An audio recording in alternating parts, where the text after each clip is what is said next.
Welcome, wanderer of the late hours. Tonight, under the hush of a rainy night, with thunder echoing faintly beyond your window, we slip into the Gothic hush of candlelight, velvet shadows, and a voice that echoes down the long corridor of time, the voice of Edgar Allan Poe. In this sleep narration, you'll hear The Raven, one of the most haunting and beautifully crafted poems in American literature, recited slowly, deliberately, with breath and silence wrapped around every word.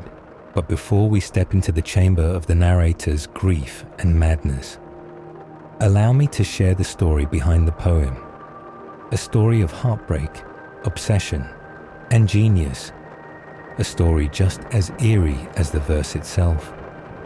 Let your eyes grow heavy, let your thoughts settle, and listen. Edgar Allan Poe lived much of his life surrounded by death. He lost his mother when he was a child, lost his wife, Virginia, to tuberculosis, and by the time he wrote The Raven in 1845, he was a man on the edge, staring into the abyss of sorrow, memory, and the strange comfort of despair. He wrote with candles flickering beside him and a whiskey glass rarely far from reach. His stories of haunted mansions, cursed lovers, and whispered horrors were not just fiction, they were how he lived, how he processed the grief that soaked his bones. The Raven was written in a meter borrowed from ancient poems and infused with hypnotic rhythm, a drumbeat of grief and madness. It tells the story of a man mourning his lost love, Lenore. One night, as rain taps at his window and shadows flicker across the walls, a strange visitor arrives. A raven, black as night and perched upon a bust of Pallas, enters his chamber and never leaves. Section 2. What the poem means. But the poem isn't really about a bird. The raven is grief made flesh. It is sorrow that speaks. It is memory that refuses to fade. And each time the narrator pleads for peace, the bird answers only, Nevermore. Poe wanted to explore what happens when a man can't let go, when memory becomes torment and silence becomes unbearable. Every word in the poem was chosen with obsession.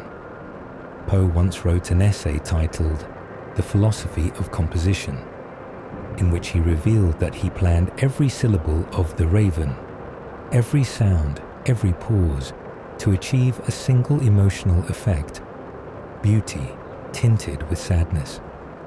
So now, as the rain patters softly outside and your breath begins to slow, I'll read the poem to you as Poe himself might have. Slowly, softly, letting the rhythm wrap around you like a warm velvet cloak. Dim the lights, close your eyes, let the voice of grief lull you to sleep. Recitation, The Raven, by Edgar Allan Poe.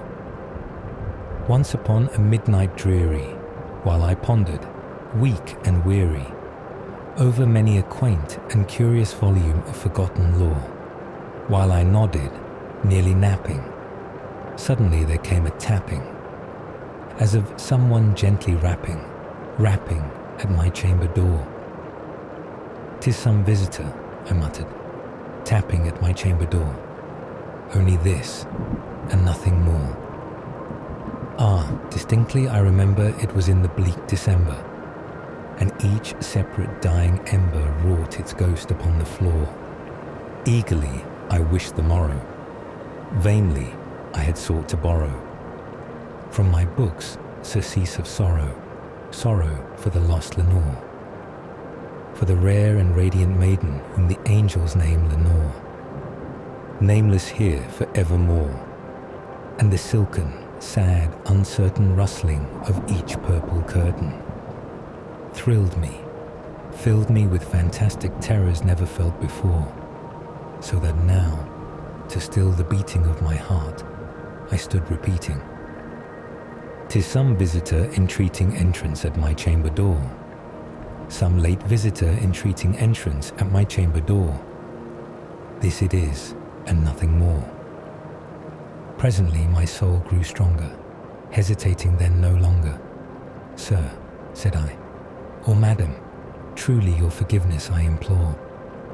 But the fact is I was napping, and so gently you came rapping, and so faintly you came tapping at my chamber door, that I scarce was sure I heard you. Here I opened wide the door. Darkness there and nothing more. Deep into that darkness peering, long I stood there wondering, fearing, doubting, dreaming dreams no mortal ever dared to dream before. But the silence was unbroken, and the stillness gave no token, and the only word there spoken was the whispered word, Lenore. This I whispered, and an echo murmured back the word, Lenore. Merely this and nothing more. Back into the chamber turning, all my soul within me burning. Soon again I heard a tapping somewhat louder than before. Surely, said I, surely that is something at my window lattice. Let me see then what thereat is, and this mystery explore. Let my heart be still a moment, and this mystery explore. 'Tis the wind and nothing more. Open here I flung the shutter, when, with many a flirt and flutter, in there stepped a stately raven of the saintly days of yore. Not the least obeisance made he, not a minute stopped or stayed he, but, with mien of lord or lady, perched above my chamber door, perched upon a bust of Pallas just above my chamber door, perched and sat, and nothing more. Then this ebony bird beguiling my sad fancy into smiling, by the grave and stern decorum of the countenance it wore. Though thy crest be shorn and shaven, thou, I said, art sure no craven, ghastly grim and ancient raven wandering from the nightly shore. Tell me what thy lordly name is on the night's Plutonian shore, quoth the raven, Nevermore. Much I marvelled this ungainly fowl to hear discourse so plainly, though its answer little meaning, little relevancy bore. For we cannot help agreeing that no living human being ever yet was blessed with seeing bird above his chamber door, bird or beast upon the sculptured bust above his chamber door, with such name as Nevermore. But the raven, sitting lonely on the placid bust, spoke only that one word, as if his soul in that one word he did outpour. Nothing further then he uttered, not a feather then he fluttered, till I scarcely more than muttered, other friends have flown before, on the morrow he will leave me, as my hopes have flown before. Then the bird said, Nevermore. Startled at the stillness broken by reply so aptly spoken, doubtless, said I, what it utters is its only stock and store, caught from some unhappy master whom unmerciful disaster followed fast and followed faster, till his songs one burden bore, till the dirges of his hope that melancholy burden bore of never, nevermore. But the raven still beguiling my sad fancy into smiling straight, I wheeled a cushioned seat in front of bird and bust and door. Then, upon the velvet sinking, I betook myself to linking fancy unto fancy, thinking what this ominous bird of yore, what this grim, ungainly, ghastly, gaunt and ominous bird of yore meant in croaking, Nevermore. This I sat engaged in guessing, but no syllable expressing to the fowl whose fiery eyes now burned into my bosom's core. This and more I sat divining, with my head at ease reclining on the cushion's velvet lining that the lamplight gloated o'er, but whose velvet violet lining with the lamplight gloating o'er she shall press, nevermore. Then methought the air grew denser, perfume from an unseen censer, swung by seraphim, whose footfalls tinkled on the tufted floor. Wretch, I cried, thy God hath lent thee, by these angels he hath sent thee respite and nepenthe from thy memories of Lenore, Quaff, oh quaff this kind nepenthe, and forget this lost Lenore. Quoth the raven, nevermore. Prophet, said I, thing of evil, prophet still, if bird or devil, whether tempter sent, or whether tempest tossed thee here ashore, desolate yet all undaunted, on this desert land enchanted, on this home by horror haunted, tell me truly, I implore, is there balm in Gilead? Tell me, I implore. Quoth the raven, nevermore. Prophet, said I, thing of evil, prophet still, if bird or devil, by that heaven that bends above us, by that God we both adore, tell this soul with sorrow laden if, within the distant Aidenn, it shall clasp a sainted maiden whom the angels name Lenore, clasp a rare and radiant maiden whom the angels name Lenore. Quoth the raven, nevermore. Be that word our sign of parting, bird or fiend, I shrieked, upstarting, get thee back into the tempest and the night's Plutonian shore. Leave no black plume as a token of that lie thy soul hath spoken. Leave my loneliness unbroken. Quit the bust above my door. Take thy beak from out my heart, and take thy form from off my door. Quoth the raven, nevermore. And the raven, never flitting, still is sitting on the pallid bust of Pallas just above my chamber door. And his eyes have all the seeming of a demon's that is dreaming, and the lamplight o'er him streaming throws his shadow on the floor. And my soul from out that shadow that lies floating on the floor shall be lifted nevermore. And so the tapping fades. The chamber door grows still once more, but perhaps just for a moment longer, before sleep fully takes hold.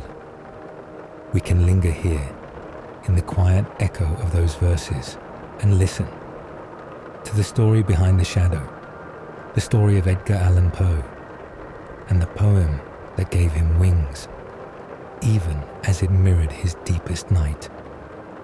This is a story woven from grief, ambition, poverty, and a strange dark bird that somehow captured the imagination of the world.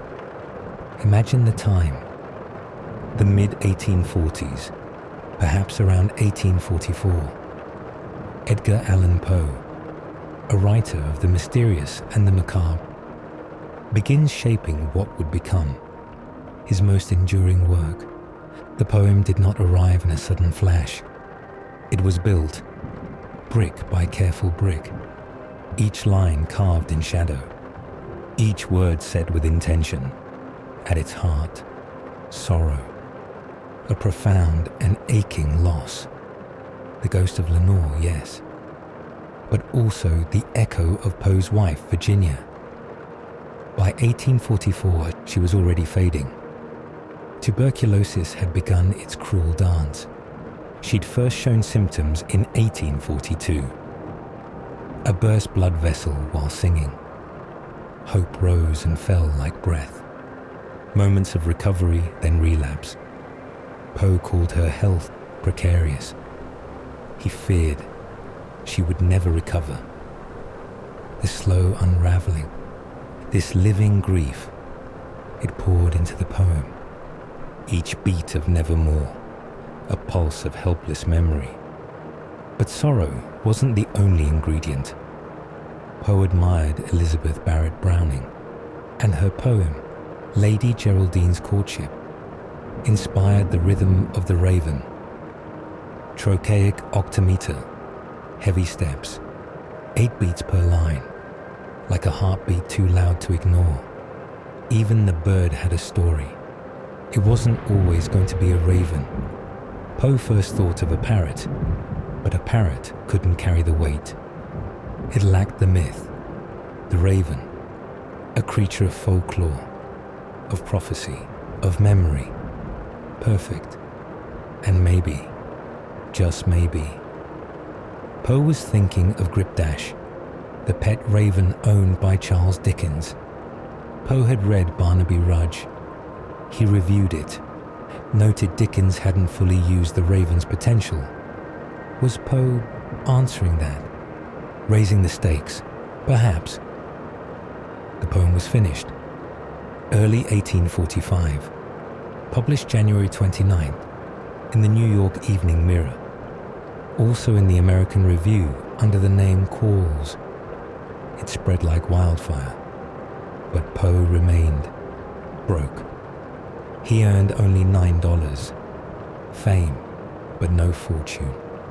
No copyright protections. Newspapers reprinted it freely.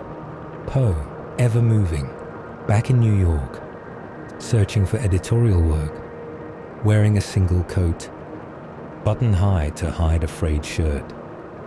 Virginia still ill, still fading. Poe, unraveling.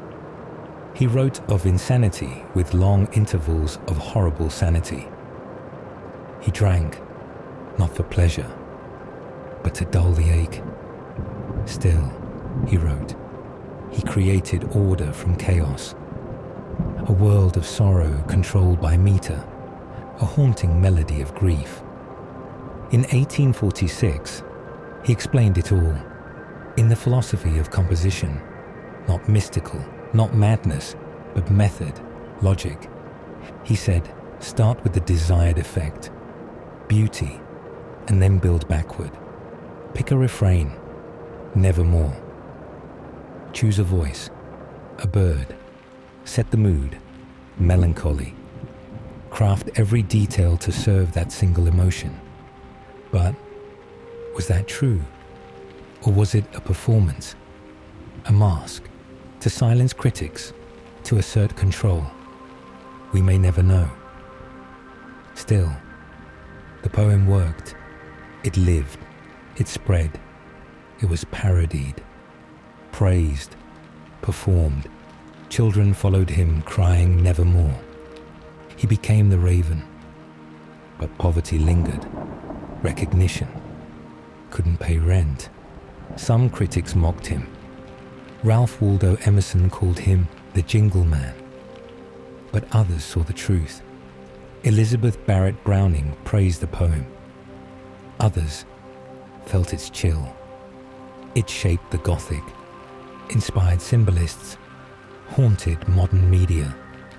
From Tim Burton to The Simpsons, from Baltimore Ravens to tattoos and tarot decks, its rhythm lives, its refrain echoes, it whispers. Still, and Grip, the real raven, is still here too, stuffed, preserved, sitting quietly in the Free Library of Philadelphia, a bird of inspiration, a symbol, a spark.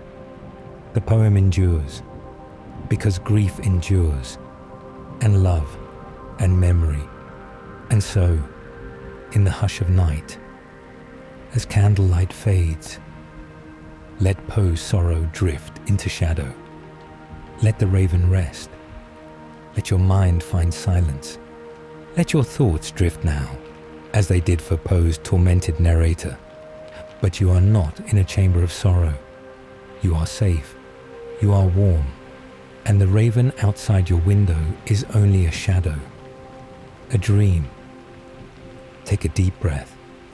Let it go, and let the darkness cradle you. May your sleep be gentle and dreamless, or filled with flickering candlelight and soft wings in the distance. Good night. Sleep well, forevermore.